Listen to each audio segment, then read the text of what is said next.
What if I told you that in a boardroom last month, a Las Vegas casino chief executive officer used the word painful to describe what is about to happen to the Strip? Not painful for them, painful for you. While tourists are booking their spring break trips and planning their bachelor parties, casino executives are quietly preparing for what they are calling the final transition. But here is what they are not telling you. The changes coming to Vegas are not about improving your experience. They are about making sure most of you can never afford to come back. In this video, I am exposing leaked strategy documents that reveal exactly what painful changes are being deployed across every major casino on the Strip. The question that should terrify every Vegas lover is this: once these changes take effect, will Las Vegas still exist for people like us? Las Vegas has always marketed itself as everyone's playground, a desert oasis where middle-class Americans could experience luxury for a weekend. But that era is rapidly coming to an end. Through my sources inside multiple major casino groups, I have obtained confidential documents outlining what they are calling the final transition. This is not some temporary price hike. It is a calculated, industry-wide strategy to fundamentally transform who Vegas serves, and more importantly, who it does not. The first component is what they are calling dynamic optimization pricing. Unlike traditional surge pricing that might increase rates on weekends or holidays, this new algorithm adjusts room rates hourly based on demand signals. My source at MGM confirmed they are testing systems that can change prices up to 48 times per day. Imagine checking rates in the morning, deciding to book that night, and returning to find prices have doubled by afternoon. But room rates are just the beginning. The leaked Operation Stratosphere memo details plans to eliminate all promotional offers by the end of 2025. The comped rooms, discounted show tickets, and food credits that have been Vegas marketing staples for decades are being systematically phased out. Perhaps most alarming is the introduction of mandatory experience packages. Starting next quarter, you will not be able to simply book a room at major Strip properties. You will be required to purchase bundled packages with inflated prices for shows, restaurants, and club access you might not even want. Why now?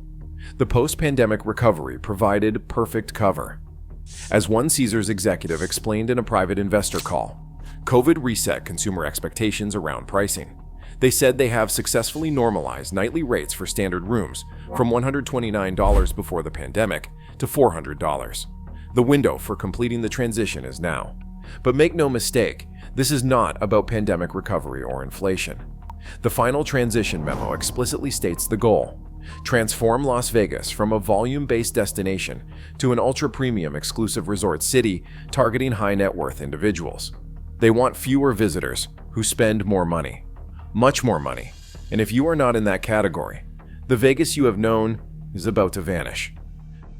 This is not speculation or fear-mongering. Let me walk you through the evidence trail that exposes this coordinated strategy. In January 2024, an internal Caesars Entertainment memo titled Operation Final Mile was circulated to property presidents and vice presidents. I have obtained a copy.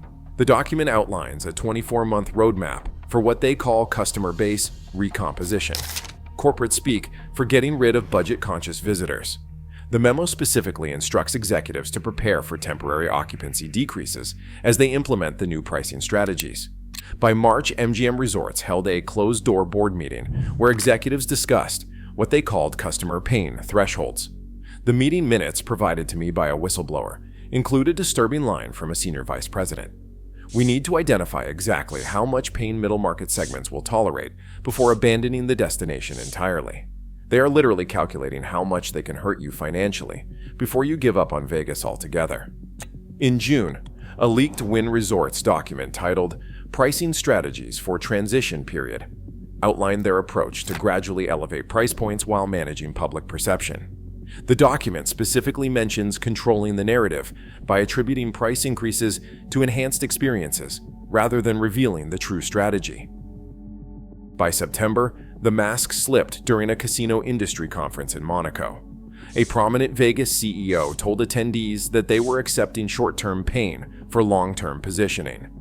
Some traditional customers will be priced out, the CEO said, because that is a necessary evolution. This was not meant for public consumption.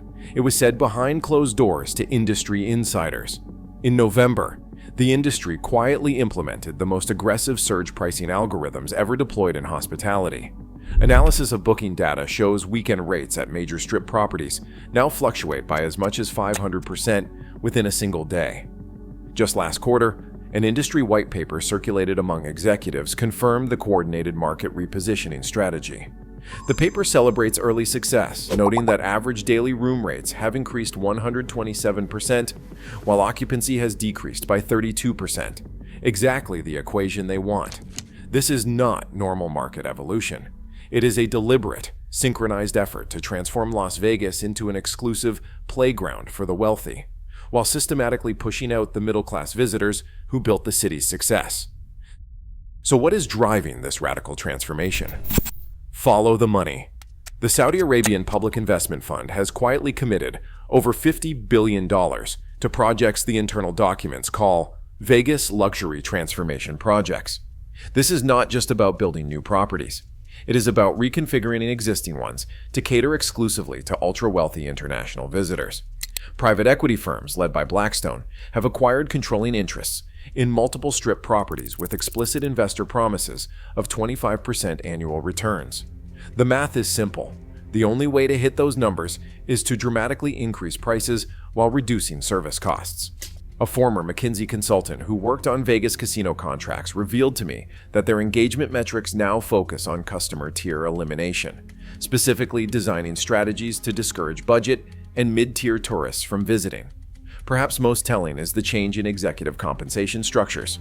Wall Street bonuses for casino executives are now tied to customer quality metrics, not guest satisfaction or occupancy rates, but measurements of visitor wealth and spending potential. The target demographic has shifted dramatically too. Internal marketing documents now identify Chinese ultra-wealthy tourists as the primary focus, with domestic high-net-worth individuals as a secondary target. Middle America is completely absent from their strategic plans. As one industry insider explained to me, Vegas used to be where the middle class could feel rich for a weekend. Now it's where the rich can feel exclusive every day. The warning signs are everywhere, but mainstream travel media, heavily dependent on casino advertising dollars, is largely ignoring them. Reddit forums like Our Vegas and Our Gambling Addiction are filled with stories of shocking price increases. One user documented booking the same room at the Bellagio over 3 years, $249 in 2022, $399 in 2023, and an astonishing $799 in 2024 for a standard room on an ordinary weekend. TikTok videos showing eerily empty casino floors during traditionally busy periods have gone viral, with captions like, "Where did everybody go?" and "Vegas Ghost Town." These are not cherry-picked moments. Casino floor occupancy rates have dropped dramatically. Even as revenue has increased, local Las Vegas news outlets have reported record-high hotel cancellation rates. A front desk manager, speaking anonymously, said people book then cancel when they see the final bill with all the mandatory fees. We are seeing 40% cancellation rates now. Travel forums are filled with longtime Vegas visitors declaring that Vegas is dead to them after experiencing the new pricing realities. One 20-year Vegas regular posted that his annual guy's trip cost triple what it did 2 years ago for the exact same experience, and that they are done.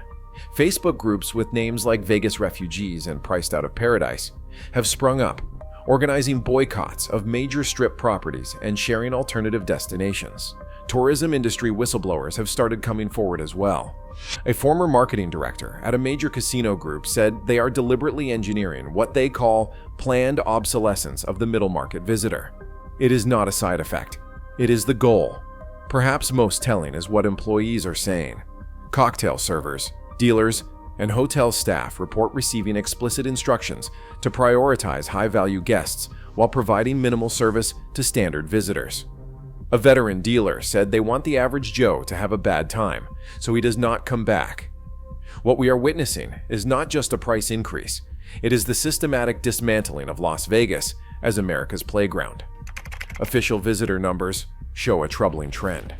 Vegas visitor volume is down 40% year over year, despite economic recovery in other tourism sectors. The casinos claim this is by design, fewer low-value visitors. But the ripple effects are devastating. Small businesses on Fremont Street and throughout downtown are closing weekly. These local establishments depend on volume tourism, the exact model the major casinos are abandoning. A 30-year restaurant owner said through tears that they are killing the heart of the city for quick profits. The transportation ecosystem is collapsing too. Taxi and rideshare drivers report 60% income declines, with many leaving the city entirely. One driver who has worked Vegas for 15 years said it is like they turned off a faucet. The regular people just stopped coming. Even the convention business, long considered recession-proof, is suffering. Major organizers are shifting events to more affordable destinations like Austin, Nashville, and New Orleans. Leaked minutes from a Convention Planners Association meeting cite unsustainable price increases and a deteriorating value proposition as key reasons for abandoning Vegas. Conventions are moving. Perhaps most alarming is that even high rollers are complaining. VIP hosts report that wealthy clients are increasingly disappointed by what they describe as a sterile, unwelcoming atmosphere on the Strip. One host explained that Vegas needs energy and excitement. When you price out regular folks, you lose the vibrant atmosphere that made this place special in the first place. The devastating reality is this: Vegas is killing the golden goose that built the city. Internal risk assessment documents acknowledge the danger, but calculate that the ultra-wealthy international market will more than compensate for lost domestic tourism. They are wrong. Las Vegas, without its energy, its accessibility, its promise of affordable luxury, is not Las Vegas at all. It is just another sterile playground for the global elite. Here is what casino executives are not telling you.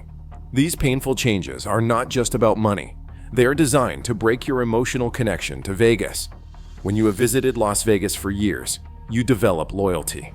You have traditions, favorite spots, memories. That emotional bond makes you resistant to price increases. You will stretch your budget because Vegas matters to you. The final transition strategy explicitly aims to sever that connection by making your next visit prohibitively expensive and deliberately degrading service for non-VIP guests. They are trying to make you give up on Vegas entirely. Once Middle America stops coming and complaining, the high prices become normalized and the transformation is complete. We've seen this playbook before. It's exactly what happened to Atlantic City in the 1980s, when casinos abandoned their middle market roots to chase high rollers. The result? A devastated local economy and ghost town casinos that never recovered their former glory.